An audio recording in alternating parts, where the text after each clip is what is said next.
Ինչպես տեղեկացնում է Հայաստանի Հանրապետության հակակոռուպցիոն կոմիտեն, հաշվի առնելով Գյումրի համայնքի մի խումբ պաշտոնատար անձանց կողմից կաշառք ստանալու, վերջիններից կաշառք տալու, ինչպես նաև նույն պաշտոնատար անձանց կողմից խմբի կազմում նախնական համաձայնությամբ իրենց լիազորությունները չարաշահելու առերևույթ հանցագործությունների դեպքերի առթիվ նախաձեռնված քրեական վարույթով հանրային մեծ հնչեղությունն ու լրատվամիջոցների կողմից վարույթն իրականացնող մարմնին հասցեագրված բազմաթիվ հարցումները Հայաստանի Հանրապետության հակակոռուպցիոն կոմիտեն տեղեկացնում է, որ ձերբակալված 8 անձանցից 5-ի նկատմամբ կալանքը որպես խափանման միջոց կիրառելու վերաբերյալ միջնորդություններ են ներկայացվել դատարան, որոնցից համայնքի ղեկավարի նկատմամբ ընտրվել է կալանք, կաշառք տվողներից մեկի նկատմամբ տնային կալանք, իսկ մյուսների մասով քննությունը շարունակվում է։ Պաշտոնատար անձանց մասով կայացվել են նաև պաշտոնավարումը կասեցնելու մասին որոշումներ։ Ինչ վերաբերում է մամուլում հայտնված այն պնդումներին, թե Գյումրի համայնքի ղեկավարի մասնակցությամբ հրապարակված ձայնագրությունները կեղծ են եւ չեն առնչվում նրա անձին, ապա հակակոռուպցիոն կոմիտեն հարկ է համարում պարզաբանել, որ Գյումրի համայնքի ղեկավարն իր ցուցմունքում ոչ հերքել, ոչ հաստատել է տվյալ բովանդակությամբ զրույց ունենալու հանգամանքը, ավելին տվյալներ չի հայտնել ձայնագրություններում իր ձայնը կեղծված կամ փոխված լինելու մասին, խոսակցության վերաբերյալ ներկայացնելով իր սեփական պարզաբանումներն ու մեկնաբանությունները։ Բացի այդ, քրեական վարույթի շրջանակներում հարցաքննված մի շարք անձինք տվել են խոստովանական ցուցմունքներ, հաստատելով օպերատիվ հետախուզական միջոցառումների արդյունքում ստացված փաստական տվյալների հավաստիությունը։ Քրեական վարույթով նախաքննությունը շարունակվում է։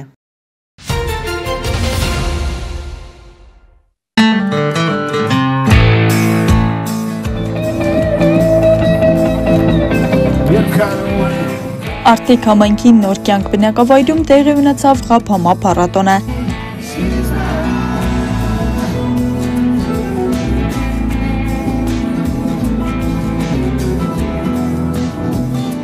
Աշնան-գունեղ մթնոլորտում անուշաբույր Ղափամայով, ավանդական ուտեստներով, ձեռագործ աշխատանքներով, երգով ու պարով անցավ փառատոնային օրը շնորհիվ Արագածովի տեղական ակտիվ խմբի և Հայաստանի Հանրապետության էկոնոմիկայի նախարարության զբոսաշրջության կոմիտեի, ինչպես նաև Եվրոպական միության ու ավստրիական զարգացման գործակալության Դիտվոր-Շիրակ ծրագրի ֆինանսական աջակցությամբ։ Փառատոնը ոչ թե Ղափամայի փառատոն է, այլ Ղափամա փառատոն է, որը ցույց է տալիս Ղափամայի համերի նման ոնց որ գույների պայթյունը, նույնիսկ մեր փառատոնն է, այստեղ ներկայացված եւ ժամանակակից է, եւ ազգային է, եւ մշակութային է։ Փառատոնը մի միտում ունի ազգայինի ու ժամանակակիցի միավորումը ու այդ ամբողջ ազգային խոհանոցի մշակութային այլ կոմպոնենտների ներգրավմամբ։ Ղափամա փառատոնին ներկա են գտնվել Հայաստանի Հանրապետության էկոնոմիկայի նախարար Գևորգ Պապոյանը, մարզային ու համայնքային պատասխանատուներ, մեծաթիվ հյուրեր, բնակիչներ։ Պաշտոնյաները կարևորեցին նախաձեռնությունը որպես մարզի զբոսաշրջային ներուժը բացահայտող օրինակելի ձևաչափ։ Վերարժևորելու մեր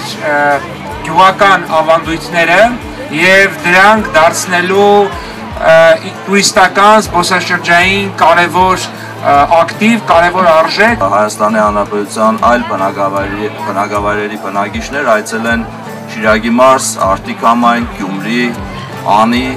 եւ ծանոթանան այն գանձերի հետ, ինչ որ մենք բոլորս ունենք։ Մեր վարչական տարածքներում նմանատիպ միջոցառումներ նույնիսկ կարելի ասել բարդադիր է, կարելի է հաջախակի նմանատիպ մեծամասշտաբ միջոցառումներ կազմակերպել։ Դիտվոր-Շիրակ ծրագրի ղեկավար Հուսիկ Սարգսյանն էլ նշեց, ծրագրի գլխավոր նպատակն է վերհանել ավանդույթները նորարարություններով, որն էլ արտացոլված էր այս փառատոնին։ Մենք ոնց որ այստեղ փառատոնները փորձել ենք իրականացնել ազգագրական հետազոտությունների հիման վրա, այսինքն վեր ենք հանել մեր ավանդույթները, վեր ենք հանել ճաշատեսակները եւ այլն։ Ինչպես մենք ենք ասում, նորարարությունը դա մեր ավանդույթներն են մի պտղուն ծանակընկալով։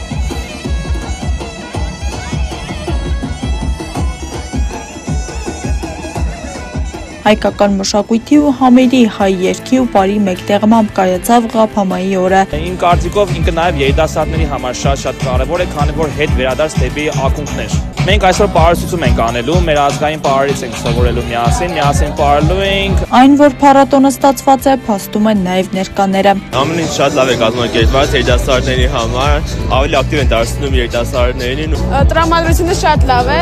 ամեն ինչ դուր է գալիս։ Տաղավարները, Ղափամայի համտեսումը, կավագործությունը, ֆոտոզոնան, ամեն ինչը։ Շատ շնորհակալ եմ։ Երևի ավանդական պարերի կողմով էլ կարող եմ շատ ասել, որովհետև չեմ ուզում որ ժողովուրդը մոռանա, որ մենք ունենք ազգային պարեր։ Արագածովի տեղական ակտիվ խմբում հավատում են, որ այս նախաձեռնությունը կդառնա ամենամյա։ Աստղիկ Խաչատրյան, Հրաց Սահակյան, այսօր։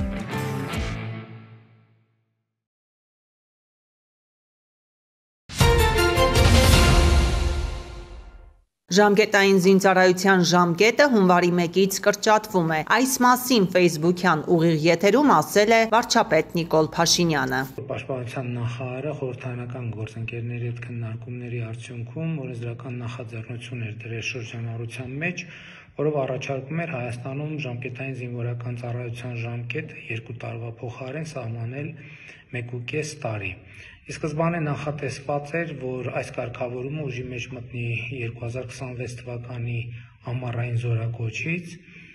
բայց այսօր քննարկում եմ ունեցել Պաշտպանության նախարարի հետ, նախորդող շրջանում խորհրդարանական գործընկերների հետ եւ որոշել ենք, որ օրենքը ավելի շուտ ուժի մեջ մտնի 2026 թվականի հունվարի 1-ից, այսինքն 2026 թվականի հունվարի 1-ից ձմեռային զորակոչից Հայաստանում ժամկետային զինծառայությունը 2 տարվա փոխարեն կլինի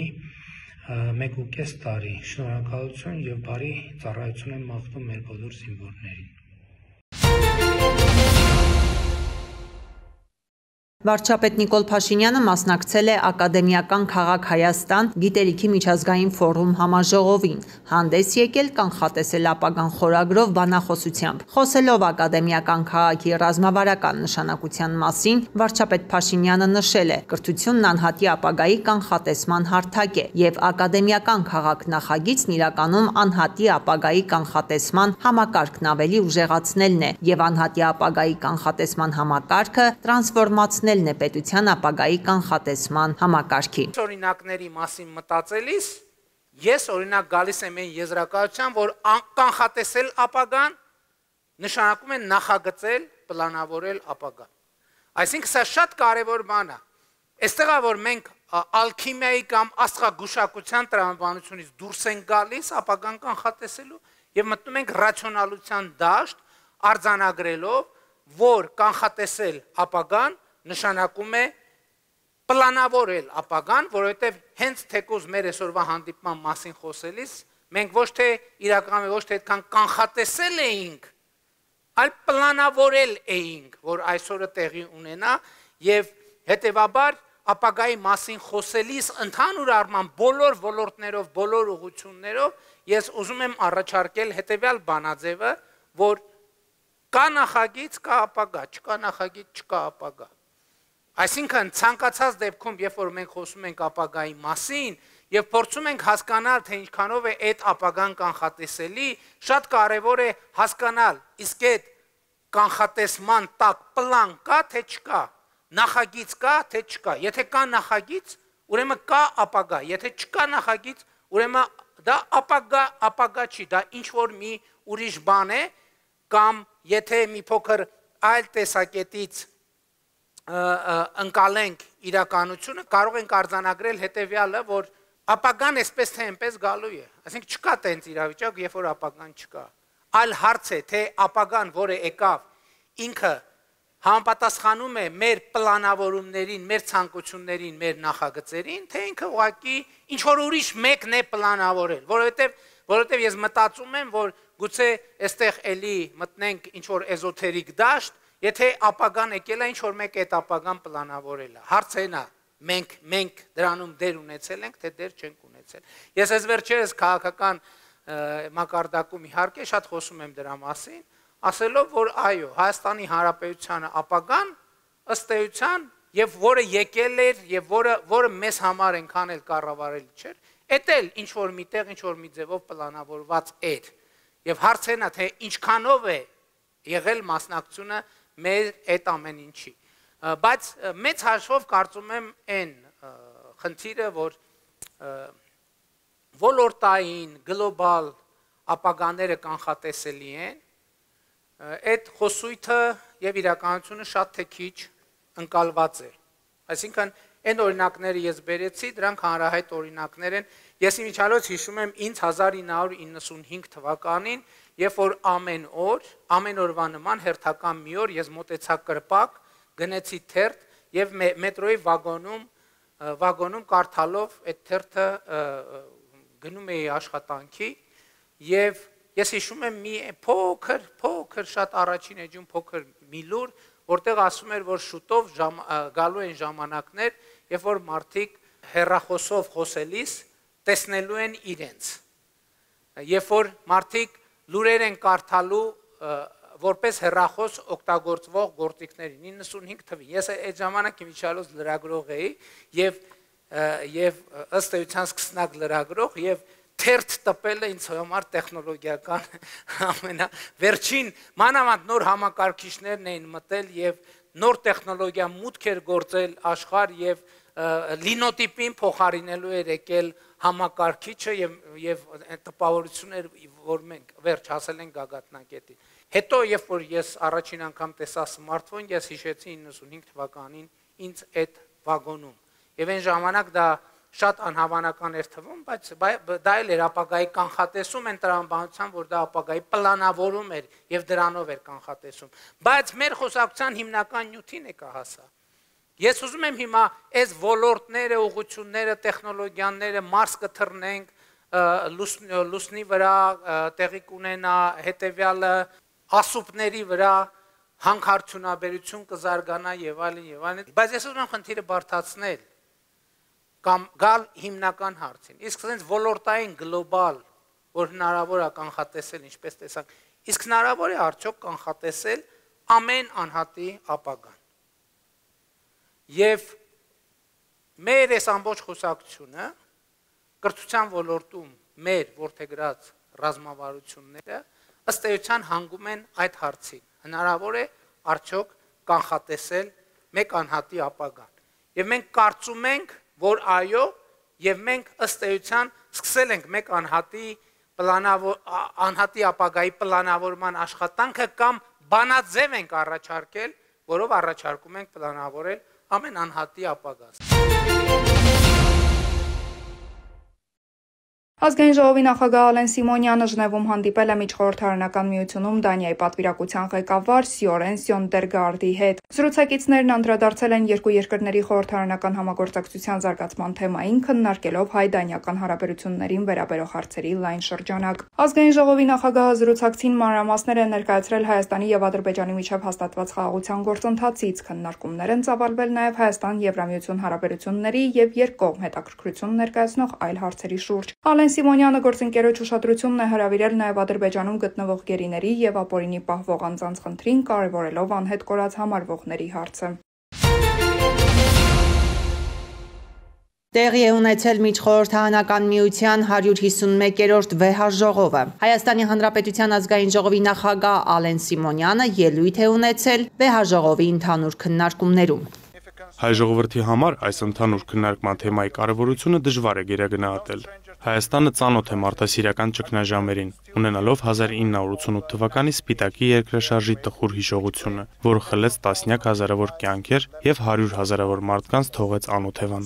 113 երկրից հսկայական ծավալի հումանիտար օգնություն ուղարկվեց, ինչը վկայում է, որ միջազգային համերաշխությունն ու հումանիտար գործակցությունը կարող են գերազանցել սահմաններն ու քաղաքական տարաձայնությունները։ Մեր սահմաններից դուրս հայ խաղաղապահները մասնակցել են Կոսովոյում, Աֆղանստանում եւ Լիբանանում իրականացված առաքելություններին, աշխատելով պաշտպանել քաղաքացիական բնակչությանը եւ նպաստել կայունությանը։ Մենք կշարունակենք ամրապնդել մեր մարդասիրական կարողությունները եւ ընդլայնել պաշտպանությունն այնտեղ, որտեղ անհրաժեշտ է։ 2023 թվականի սեպտեմբերին ընդամենը մի քանի օրվա ընթացքում ավելի քան 100,000 հայ տեղահանվեց Ղարաբաղից, գալով Հայաստան։ 3 միլիոն բնակչություն ունեցող պետության համար սա կարողությունների եւ դիմակայունության լրջագույն փորձություն էր։ Կացարան, առողջապահական կրթական ծառայություններ եւ աշխատանք տրամադրելով Հայաստանի կառավարությունն արձագանքեց տեղի ունեցածին կարեկցանքով եւ վճռականությամբ։ Այս փորձառությունը ցույց տվեց, որ նույնիսկ փոքր երկրները առաջնորդվելով սկզբունքներով կարող են իրականացնել մարդասիրության այս տեսլականը, որը ներշնչված է մեր վեհագույն իդեալներով։ Մարդասիրական աշխատանքն անբաժան է խաղաղության մեր ձգտումներից։ 2025 թվականի օգոստոսի 8-ին Վաշինգտոնում Ամերիկայի Միացյալ Նահանգների նախագահի մասնակցությամբ Հայաստանի եւ Ադրբեջանի առաջնորդները ստորագրեցին համատեղ հռչակագիր, որը կարևոր քայլ էր տասնամյակներ տևած հակամարտության եւ տառապանքների դադարեցման հարցում։ Նույն օրը Հայաստանի եւ Ադրբեջանի արտաքին գործերի նախարարները նախաստորագրեցին խաղաղության եւ միջպետական հարաբերությունների հաստատման մասին համաձայնագրի տեքստը։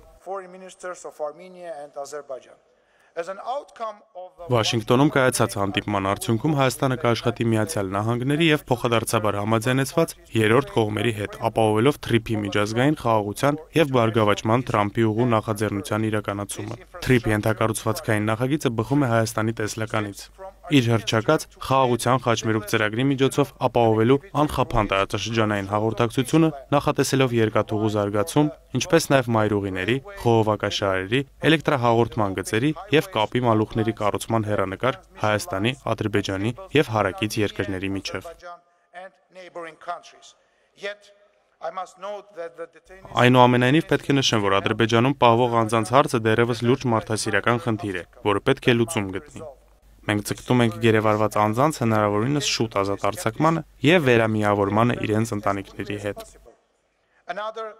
Մեկ այլ կարևոր հումանիտար առաջնահերթություն է բազմաթիվ անհետ կորած անձանց ճակատագրի պարզաբանումը։ Մենք գիտենք, որ Հայաստանը միայնակ չէ ավելի մարդասիրական աշխարհ կառուցելու պայքարում։ Ուկրաինայից մինչև Գազա, Սուդանից մինչև Հայիթի։ Մեր աչքերի առջև տեղի են ունենում մարդասիրական ճգնաժամեր։ Քաղաքացիական անձիկ, կանայք, երեխաներ, տարեցներ շարունակում են կրել տառապանքի բեռը։ Այս ողբերգությունները մեզ համար անհապաղ հիշեցում են այն մասին, որ մեր պարտականությունը մարդկային արժանապատվության պաշտպանությունն է։ Մենք հավատում ենք, որ մարդու իրավունքները համընդհանուր են, եւ որպես այդպիսին, դրանց պաշտպանությունը երբեք չպետք է ընտրողական լինի։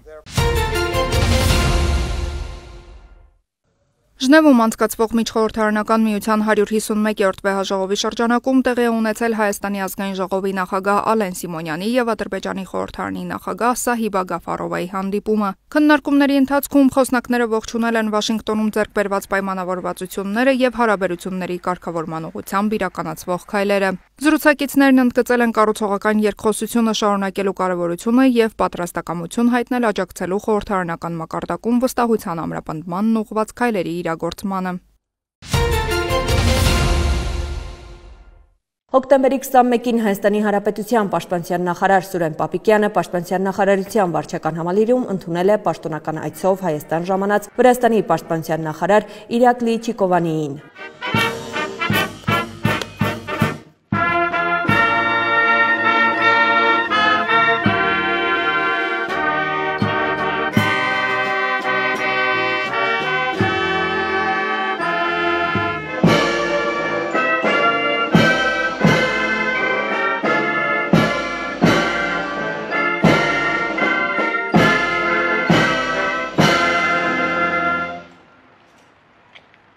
Պաշտպանության նախարարության վարչական համալիրում տեղի է ունեցել Վրաստանի պաշտպանության նախարար Իրակլի Չիկովանիի դիմավորման հանդիսավոր արարողությունը պատվո պահակախմբի եւ զինվորական նվագախմբի մասնակցությամբ։ Պաշտպանության նախարարության վարչական համալիրում դիմավորման հանդիսավոր արարողությունից հետո տեղի է ունեցել Հայաստանի Հանրապետության պաշտպանության նախարար Սուրեն Պապիկյանի եւ Վրաստանի պաշտպանության նախարար Իրակլի Չիկովանիի առանձնազրույցը, որին հաջորդել է պատվիրակությունների ընդլայնված կազմով հանդիպումը։ Նախարարները բարձր են գնահատել պաշտպանության բնագավառում Հայաստան-Վրաստան համագործակցության ներկա ընթացքը, միմյանց ներկայացրել երկու երկրների զինված ուժերում ընթացող բարեփոխումների վերաբերյալ մանրամասներ, ձեռք բերել պայմանավորվածություններ։ Քննարկվել են նաև տարածաշրջանային անվտանգության առնչվող հարցեր։ Եվրամիության ընդլայնման հարցերով հանձնակատար Մարտակոսը Լյուքսեմբուրգում միջտարածաշրջանային անվտանգության եւ կապակցվածության հարցերով նախարարական հանդիպման շրջանակում հանդիպել է Թուրքիայի արտաքին գործերի նախարարի հետ։ Հաքան Ֆիդանի հետ բանակցություններից հետո Կոսի X-ի էջում գրել է. «Կովկասում խաղաղության ամրապնդումը մեզ եզակի հնարավորություն է տալիս զարգացնելու տարածաշրջանային գործակցությունը եւ Եվրոպայի անկախությունը»։ Նրա խոսքով Հայաստանի եւ Ադրբեջանի միջև խաղաղ կարգավորման գործընթացում առաջխաղացումը փոխում է տարածաշրջանի քաղաքական եւ տնտեսական լանդշաֆտը։ Եվրահանձնակատարը բարձր է գնահատել այն փաստը, որ տասնամյակների ընթացքում առաջին անգամ Եվրոպան եւ Ասիան կապող առևտրային ու տրանսպորտային ուղիներն ապաշրջափակելու իրական հնարավորություն է ստեղծվել։ Եվրոպայից մինչև Չինաստան բոլորը գիտակցում են այս պահի կարևորությունը, ընդգծել է Կոսը։ Իրանի արտգործնախարարն ընդունել է Ադրբեջանի նախագահի հատուկ ներկայացուցիչ Խալաֆ Խալաֆովին։ Աբբաս Արաղչին հայտարարել է, որ Իսլամական Հանրապետությունը մտադիր է զարգացնել եւ ընդլայնել համակողմանի հարաբերությունները Բաքվի հետ, վերացնելով այդ ճանապարհին առկա ցանկացած խոչընդոտ։ Իրանցի դիվանագետի խոսքով Հարավային Կովկասում խաղաղությունն ու կայունությունը ռազմավարական կարևորություն ունեն Թեհրանի եւ ամբողջ տարածաշրջանի համար։ Արաղչին ընդգծել է երկրների տարածքային ամբողջականությունը եւ ինքնիշխանությունը հարգելու, աշխարհաքաղաքական փոփոխությունները կանխելու եւ վեճերը դիվանագիտական միջոցներով լուծելու անհրաժեշտությունը։ Նա հույս է հայտնել, որ Հայաստանի եւ Ադրբեջանի միջև խաղաղության համաձայնագրի ստորագրմամբ տարածաշրջանում անվտանգություն կհաստատվի։ Խալաֆ Խալաֆովը դրական եւ կառուցողական է որակել Արաղչիի հետ հանդիպումը։ Նա հայտարարել է, որ Բաքուն հավատարիմ է Իրանի հետ տարբեր ոլորտներում կապերի խորացմանը։ Ադրբեջանի նախագահի հատուկ ներկայացուցիչը նշել է, որ համատեղ նախագծերը երկկողմ հարաբերությունների օրակարգի կարևոր բաղադրիչներից են։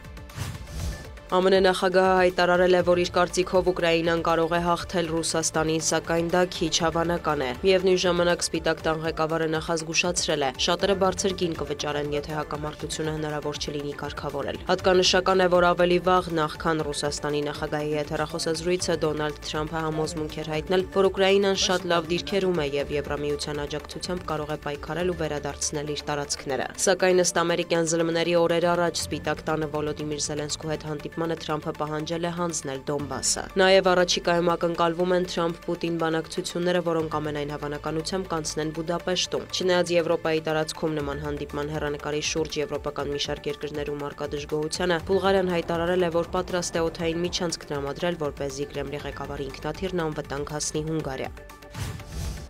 Պոլիտիկոն հայտնում է, որ ԵՄ դեսպանները համաձայնության են եկել ռուսական սառեցված ակտիվների հաշվին Ուկրաինային վարկեր տրամադրելու շուրջ։ Խոսքը 140 միլիարդ եվրոյի մասին է։ Այս գումարը կարող է Կիևին փոխանցվել 2-3 տարվա ընթացքում ռազմական կարիքների համար։ ԵՄ խորհուրդն էլ հաստատել է 2028 թվականի հունվարի 1-ից Ռուսաստանից գազի գնումն արգելելու Եվրոպական հանձնաժողովի առաջարկը։ Այժմ այն պետք է ընդունի Եվրախորհրդարանը։ Հունգարիայի արտաքին գործերի նախարարը հայտարարել է, որ այլևս չեն պատրաստվում խանգարել Ռուսաստանի դեմ ԵՄ պատժամիջոցների ընդունմանը։ Պետեր Սիարտոյի խոսքով Բուդապեշտին հաջողվել է հակառուսական սահմանափակումների 19-րդ փաթեթից բացառել Հունգարիայի ազգային շահերին հակասող դրույթները։ Միևնույն ժամանակ նա կարծիք է հայտնել, որ Մոսկվայի դեմ Բրյուսելի քաղաքականությունը ձախողվել է։ 19-րդ փաթեթին աջակցելու մասին է հայտարարել նաև Սլովակիան։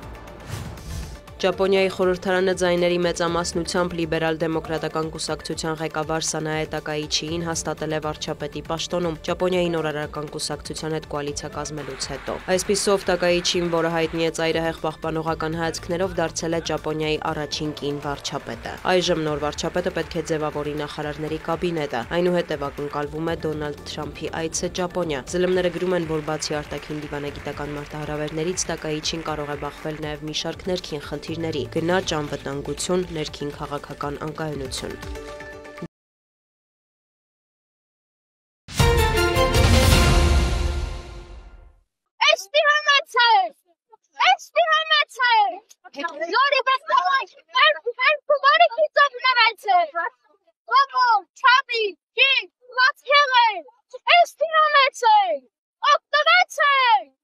Չորս տարվա դադարից հետո Լոռիում դարձյալ անցկացվեց բերքի տոն։ 4 տասնյակ տաղավարներում մարզի տեղական արտադրանքն է ներկայացված։ Բոլոր համայնքները ջանացել են, որ իրենց բերքն ու բարիքը առավելագույնս մատուցեն։ Ուրախ ենք, շատ ուրախ ենք, շնորհակալ ենք մեծ վստահողներին, ովքեր որ որոշել են, որ կայանա ամբողջ մարզի բերքի տոնը Դսեղում։ 37 տարի արդեն մենք մրցանակ ենք շահում։ Այս անգամ կտեսնենք ոնց կգնահատեն մեզ։ Դսեղը ամեն ինչով իրեն ավանդական ուտեստներով, իրեն պատրաստած բնական մաղադրիչներով ունի եւ տնական գաթա եւ կոտլետ, այն կարպացեք, ծլեցրած ցորենով կոտլետ։ Ունենք նաեւ արցախցիների կողմից պատրաստված փախլավա, տնական հավ։ Հյուրերը շրջում են տաղավարներով, համտեսում ու գնահատական տալիս գյուղացու այս տարվա տքնաջան աշխատանքին։ Ուտեստներ, պտուղ բանջարեղեն ու գեղարվեստական համարներ։ Համայնքները կարևորում են գյուղատնտեսական այս միջոցառումը եւ պատրաստվել են հավուր պատշաճի։ Իհարկե ինքը ունի իր մեջ շատ մեծ մոտիվացիա։ Մարդիկ ծանոթանում են իրար հետ, տարբեր համայնքներ շփվում են իրար հետ։ փորձի փոխանակում են անում, մի քիչ բարձրանալով ցույց են տալիս իրենց ստացած բերքը։ Այսօրվա տոնակատարությանը մենք ներկայացրել ենք Ստեփանավանը իր 3 վարչական բնակավայրերով, Արմանի, Սուրասար, Կատնախյուր։ Ներկայացրել ենք ժողովրդի Արարատ, բերք ու բարիքը ստացած նմուշները եւ առիթից օգտվելով ուզում եմ բոլորին շնորհավորել այսօրվա տոնակատարության կապակցությամբ, թող մեր երկրին խաղաղություն լինի, որպեսզի խաղաղ երկնքի տակ ապրեն, ծաղկեն, արարեն մեր ժողովուրդը։ Այս տոնակատարությանը ներկայանում ենք մենք 9 բնակավայրերով, Լոռի համայնքն ենք ներկայացնում, համայնքի բերք ու բարիքը, երեխաների ձեռքի աշխատանքներ։ Մարզպետի խոսքով գյուղատնտեսության մեջ ավելի լավ արդյունքներ գրանցելու համար պետք է ավանդականից ինտենսիվի անցնել։ Բավականին տպավորված է, որովհետև տեսնում եմ գյուղատնտեսական արտադրանքներ, հատապտուղներ ու շատ զարմանում եմ, որ օրինակ մարզում հապալաս է աճեցվում, որը փաստորեն ոչ միայն Գարգակ գյուղում է, արդեն տարածվել է նաև հարևան գյուղեր, դա բարձրաժեք մշակաբույս է եւ շատ ուրախ եմ, որ խոսքում էլ նշեցի, որ պետք է ինքնակրթվենք, պետք է զարգանանք, որովհետև աշխարհը մեր շուրջը փոխվում է նաև գյուղատնտեսությունը։ Ու շատ կարևոր է նաև իրազեկման պատշաճ ակցիաներ իրականացնելով մարզպետի աշխատակազմի կողմից մեծացնել էկոնոմիկայի նախարարության կողմից սահմանված գյուղատնտեսական աջակցության ծրագրերից գյուղացու օգտվելու թիվը։ Դա շատ կարևոր է, որովհետև այդ ծրագրերը արված են ի վերջո գյուղացու համար, բայց շատ հաճախ մնում է սեղանի։ Իրազեկման խնդիր է կարծում։ Կառավարության նիստում փոխհատուցումները հաստատվեցին, դուք տեսաք, նաև կարգուտի հետ կապված վնասների, բայց մենք այս տրամաբանությունը պետքա ճեղքենք։ Պետք է աստիճանաբար գնանք դեպի կարգապաշտպան ցանցերի կիրառություն։ Դրա համար կառավարությունը սահմանել է 50% փոխհատուցում ծախսերի։ Կարգտաբեր բնակավայրերի ցանկ է սահմանվել ավելի ռիսկային, որտեղ փոխհատուցման չափը հասնում է 75%-ի։ Ես սա նկատի ունեմ, որ ասում եմ պետական աջակցության ծրագրերից պետք է գյուղացին սկսի օգտվել։ Սա նոր բան է, ես դա էլ եմ հասկանում եւ ինքնակրթվել ասելով սա նկատի ունեմ։ Մենք գյուղատնտեսության տրամաբանությունը ավանդականից պետք է փոխենք ինտենսիվին։ Սա չանենք անընդհատ նույն խնդիրների ենք բախվել։ Բերքի տոն 2025-ին շնորհակալագրեր հանձնվեցին ինչպես միջոցառման աջակիցներին, այնպես էլ գյուղատնտեսներին տարբեր անվանակարգերում ներկայացված, իսկ տարվա լավագույն համայնքը Լոռի Բերդն էր։ Բերքի տոն 2025 միջոցառումից անմասն չէին նաև մշակութային համարները, երաժշտական ու պարային կատարումները։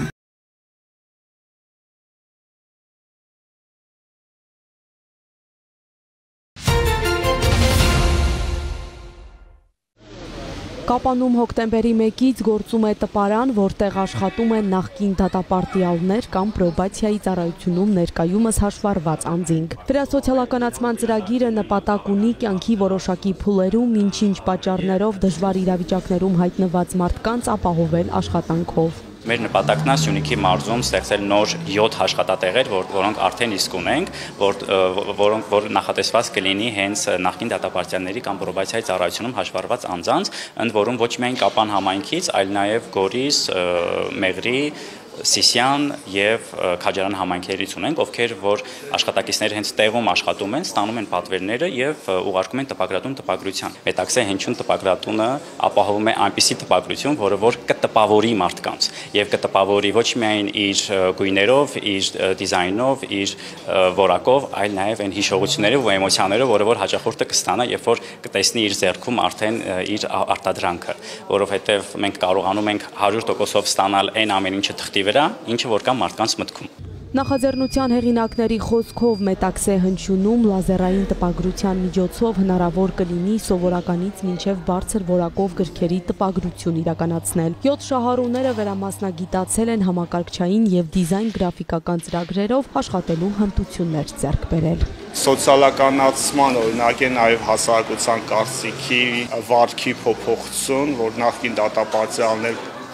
սխալվել է, բայց կարող է աշխատել, նույն հասարակության անդամ է, նաև սոցիալական ձեռներեցությունը ուղղված է դրան։ Այս ինչ որ Կապանում ինքը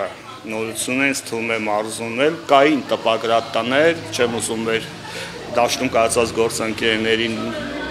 ասել, բայց մեր սարքերը հնարավորություն են տալիս ավելի մատչելի տպել, ավելի որակով տպել եւ մենք հույս ունենք, որ կկարողանանք մյուս գործընկերների հետ կայանալ դաշտում։ Տպարանը հիմնվել է գործընկերություն հանուն Սյունիքի բարելավված համայնքային սոցիալական ծրագրի շրջանակում, որի համար Եվրոպական միությունը հատկացրել է 12 միլիոն դրամ։ Սա հանուն ազատության իրավական ՀԿ-ի եւ պրոբացիայի ծառայության Սյունիքի մարզային մարմնի միջև համագործակցության լավ օրինակ է, որը մարդկանց վերասոցիալականացվելու հնարավորություն է տալիս։ Որպես ԵՄ ներկայացուցիչ կասեմ, որ մեզ համար յուրաքանչյուր հայաստանցու բարօրությունը կարևոր է։ Մեր բոլոր ջանքերն ուղղված են Սյունիքի անվտանգության ապահովմանը, տնտեսության զարգացմանը։ Տպարանի հարակից տարածքում վաճառվեցին նաև գրքեր, գնորդները ցանկության դեպքում կարող էին դրանք նվիրել Գորիսի քրեակատարողական հիմնարկին, որտեղ օրերս նախատեսվում է նոր գրադարան բացել։